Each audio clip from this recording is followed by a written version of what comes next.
Greetings, chums and chumettes. I've heard that you guys want to find out how to pick the right colors for your portraits. Don't worry, Daddy Solo is here. I got you.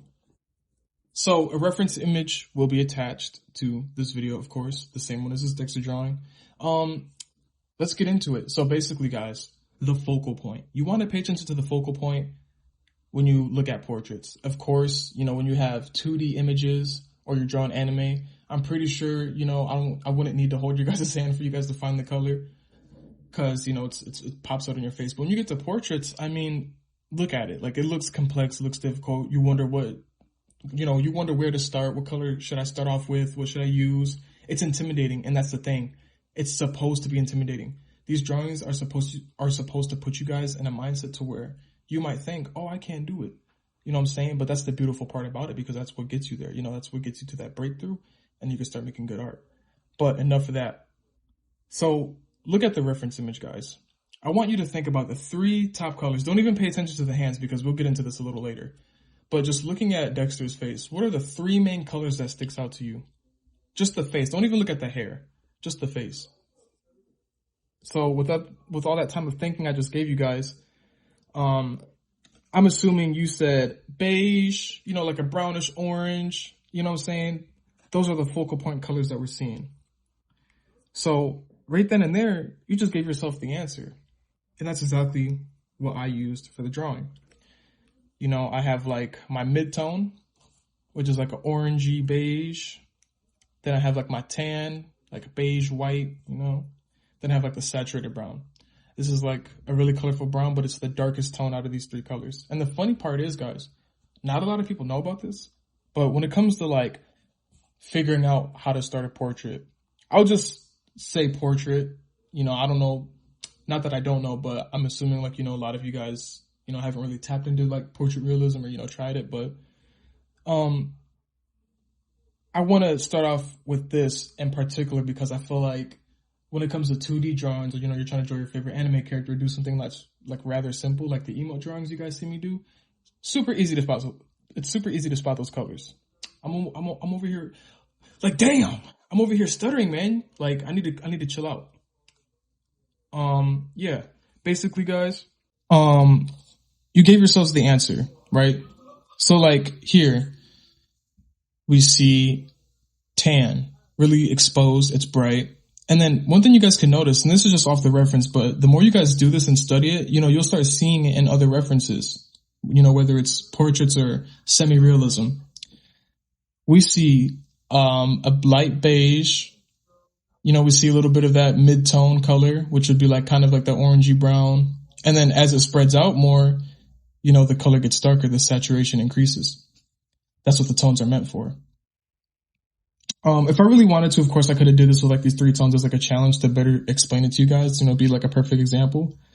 But it's all essentially the same thing, because if you have your tones, you can use offset colors like black and white to increase the exposure or the contrast of a certain color you're working on to make the picture pop out. And here's what I mean by that. So like these 3 colors, I'll start off, do like a light shade with the lightest color, because that's what we see on the reference. It's really exposed. You don't want to overthink it. You know what I'm saying? And when I mean overthink it, I mean don't pay super close attention to the most, what is the word? Don't pay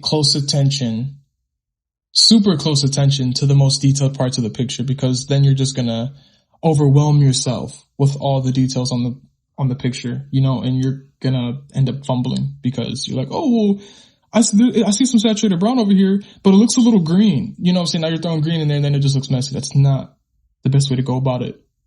You know what I'm saying? You want to start off with a foundation, and you want to have your 3 colorways to build the foundation. So as far as like figuring out a best way to start, you could, easily target the most obvious color on the picture. Looking at Dexter's reference that you guys can see attached to this video, we see that there's a lot of exposure right here. It looks like a solid color of just beige, right? So like I would go in with my lightest color, which is the beige, go over with some white to increase its exposure, and it looks a lot brighter. And then I'll go in with my base layer. So to find the base layer, it's really simple. You take your darkest color, which would be this for me, lightest color, right? You mix them together, and then you get your base color. Now you could essentially do this over his forehead, with the base color.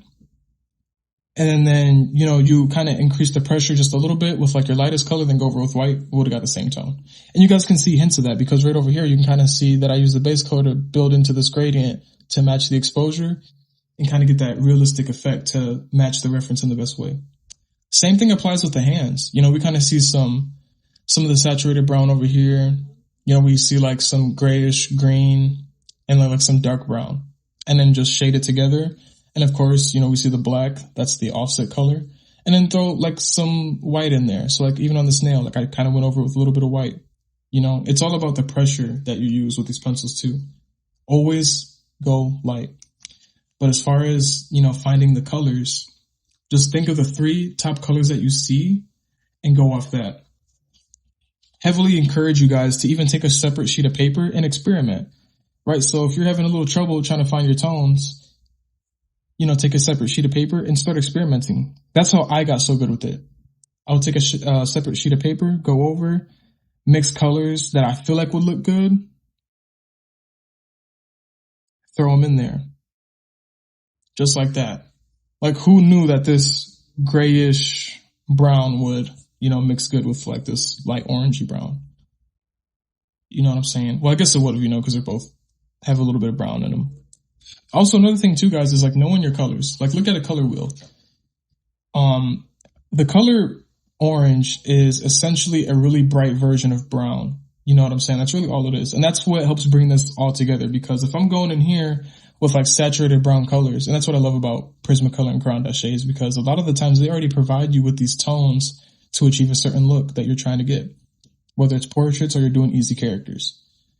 So because I know that orange is just an increased color of brown, I can take, a brown and mix it with like a little bit of orange hue to get a certain tone, right? And there's a little bit of opportunities where I could have did that. And I kind of already did, because you guys can see I kind of like had like a dark orange over here on these parts of like his chin hair and even down here. And I went over it with the brown and then dark brown. It's because those colors harmonize. And these colors also harmonize with tan colors. Like the colors will kind of tell you the recipe, right? So like, for example, the saturated brown, I put this peach next to it. You know what I'm saying? These 2 colors look distant to each other, but they're relative. And that's exactly what you need. And these 2 colors alone already look like they were used in this picture, because you can see hints of it. You know what I'm saying? Like this looks like peach, and just like a tan and then a brown. So the best way to go about it is don't overcomplicate it. And if you feel your mind is scrambling and you're like, oh, what color should I grab? What color should I pick? Yada, yada. Take your separate sheet of paper, start experimenting. Be patient, see the colors that pop out the most, start experimenting with some offset colors or colors that are distant relatives. So let's say like I'm using browns, right? I have like my brown, I got like my tan, and then I got like my darkest color, right? And like I can turn all 3 of these colors into a gradient. But then it's like, okay, I want to get like a unique type of highlight. It's not, I see the highlight that he has on his face isn't entirely white.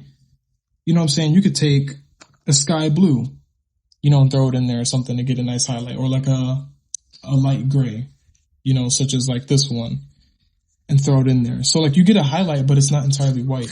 And not a lot of people know this, but that's one of the things that helps bring highlights out in a portrait. For example, look at these 2 points. This isn't an entirely white color, but looking at the picture, you can see that these are highlights, and it doesn't have to be entirely white. That's what helps get the realism look popping.